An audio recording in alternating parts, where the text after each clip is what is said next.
hit the topic of what are the key issues, and you had some great insights based on your research of the difference between those companies who succeed through recessionary times versus those who fail. Could you give us a quick thumbnail summary of what's the key to surviving Well, the tough times?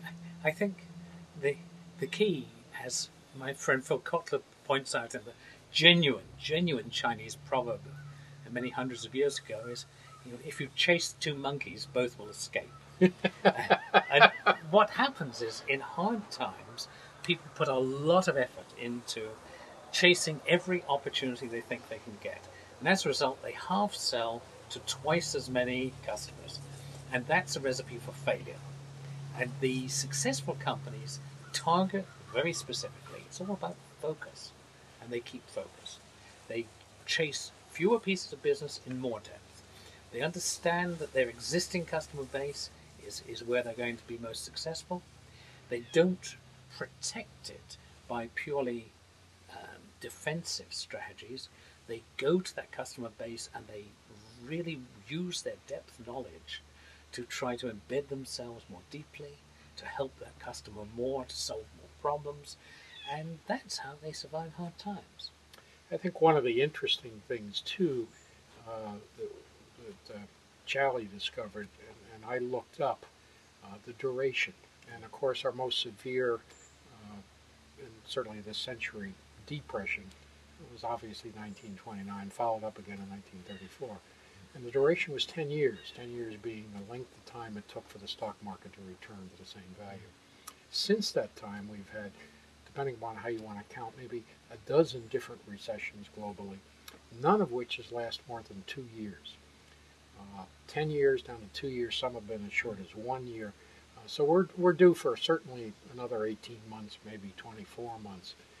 But the reality, and this is an interesting comment you made, is for people who have never experienced this before to realize that the volcano has hit. Yes. The earthquake has been innate. It's been a once-in-a-lifetime deal. We are going to get some more aftershocks, but they are aftershocks. We're not due for another issue. Another point you made that I thought was really significant was how you treated both price and cost. Do you want to mention that? Yeah.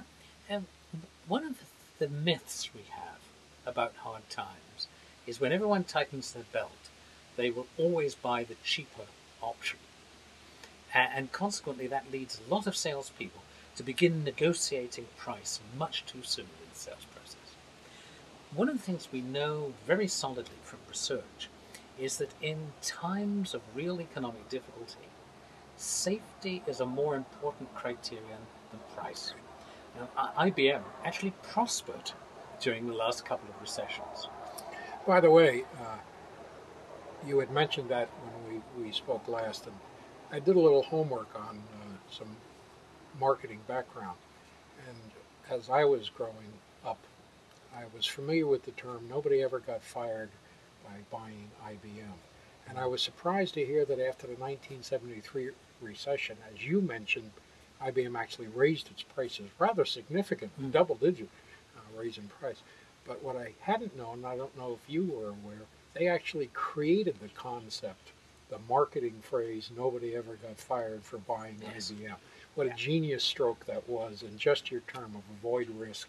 That's pay right. more to avoid the risk. To understand that customers would rather buy underfeatured, overpriced products if they are perceived as extraordinarily safe. Yeah, that's education. Thank you, Al. Thank you. Thank you.